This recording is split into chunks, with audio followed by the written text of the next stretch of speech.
बिस्मिल्लाहिर्रहमानिर्रहीम। Programme the reporter में साबिर शाकिर और चौधरी गुलाम हुसैन साहब की तरफ से अस्सलाम वालेकुम। आज नाज़रीन पाकिस्तान की सियासत भी गर्मा गर्म रही और कुछ अहम खबरें, जबकि अब से कुछ देर पहले न्यू दिल्ली में भी एक ड्रामा रचाया गया और ऑल पार्टीज़ कॉन्फ्रेंस के नाम पे मकबूजा कश्मीर की सियासी जमातों को मदऊ किया गया था। उन इजलास में कई घंटे जो ऑल पार्टीज़ कॉन्फ्रेंस जारी रही, वज़ीर आज़म नरेंद्र मोदी और उनके अजीत डोवल, अमित शाह तमाम के तमाम मौजूद थे। तो मकबूजा कश्मीर की जो प्रो इंडियन लीडरशिप है उनके साथ ये मुज़ाकरात थे। उनमें क्या हुआ उसका भी आपको बताएंगे, लेकिन सबसे पहले शुरू करते हैं टाइम ज़ाया किए बगैर।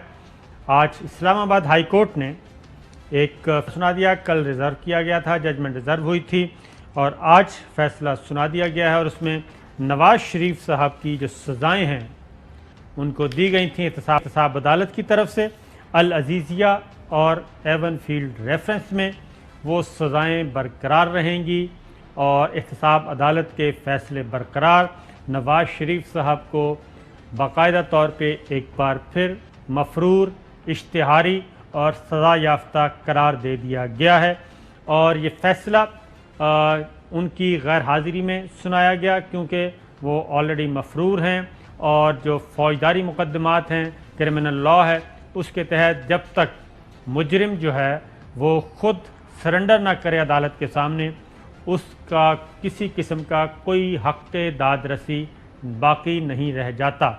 उनको मौका दिया गया लेकिन वो नहीं आए और आज फिर फ़ैसला सुना दिया गया, सज़ाएँ बरकरार और नवाज़ शरीफ साहब एक बार फिर मुजरिम करार। और high court, Islamabad high court ने ये करार दिया है कि जनाब जब भी नवाज़ शरीफ सरेंडर करेंगे तो वो इसी अदालत के सामने अपील, राइट ऑफ अपील उनका बरकरार है और यही होना था। चौधरी साहब सुनाएं आज के बाद क्या होगा? तो आज के बाद दो चीज़ें हो गई ना कि मोहतरम नवाज शरीफ जो हैं, पहले उन्हें ट्रायल कोर्ट जो एहतसाब अदालत थी बशीर साहब की, और दूसरी उन्होंने जो सज़ाएँ दी थी उनके ख़िलाफ़ इनकी अपीलों का हक़ था इस्लामाबाद हाई कोर्ट में। वहाँ ये ख़ुद पेश नहीं हुए, जिसके नतीजे में वो ये पहले भी मफरूर थे और केसेस में, और जो इनको रिलीफ दिया गया था एवन फील्ड केस में सज़ा को मुअत्तल करके ज़मानत दी गई थी, आज वो ख़त्म हो गए है और ये अब मफरूर के दर्जे पर और सज़ा याफ्ता मुजरम के दर्जे पर चले गए हैं। अगर ये गिरफ़्तार हो जाते हैं या इनको करके लाया जाता है इन बोथ दी केसेस, तो फिर अगर अपील करना चाहे तो कर सकते हैं। तो इसका मतलब है कि 3 अदालतें थी, 2 ने आज की डेट में 2 अदालतों में इनकी सज़ाएँ कन्फर्म हो गई हैं। ये बहुत बड़ा धचका है, बहुत बड़ा इनके ऊपर गड़ा पड़ा है। इनकी जो सियासत और इनकी जो ज़ाती मतलब था, उसको बहुत बड़ा इनको सदमे का सामना करना पड़ा है और इससे अब निकलना, अब ये आफियत में वहाँ बाहर घूमते रहें, जब तक घूमते रहें एक अलहदा चीज़ है। पाकिस्तान में इनके सियासी और ज़ाती रास्ते महदूद और मसदूद होते जा रहे हैं। बिल्कुल ठीक है। ये जस्टिस आमिर फ़ारूक साहब सीनियर मोस्ट जज हैं इस्लामाबाद हाई कोर्ट के, उन्होंने ये जजमेंट तहरीर की है और उनके साथ हैं जस्टिस मोहसिन अख्तर कियानी। ये डिवीज़न बेंच का फ़ैसला है और इस फ़ैसले के मुताबिक पैराग्राफ 13 और 14 वाज़ेह तौर पे उसमें मेंशन कर दिया गया है कि नवाज़ शरीफ साहब जो हैं वो अपना राइट ऑफ ऑडियंस जो है वो खो चुके हैं इस कोर्ट के सामने। और उसकी वजह हम आपको बता चुके हैं कि नवाज़ शरीफ मफरूर हैं, इश्तिहारी हैं और मुजरिम भी हैं।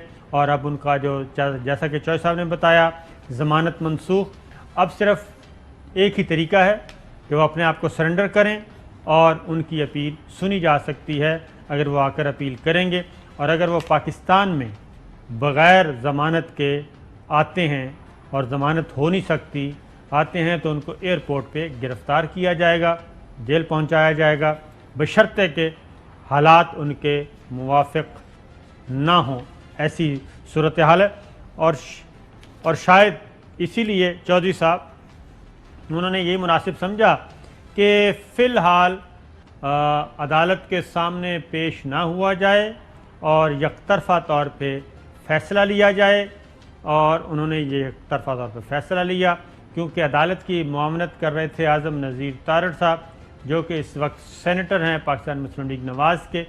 دو ہی آپشن انہوں نے کہا تھا کہ ہو سکتی ہیں، دو ہی صورت نکل سکتی ہیں، ایک ہے کہ پینڈنگ رکھ لی جائے، ایک ہے کہ خارج کر دی جائے، اور وہ خارج ہو گئی، اور نیب کا بھی یہی موقف تھا۔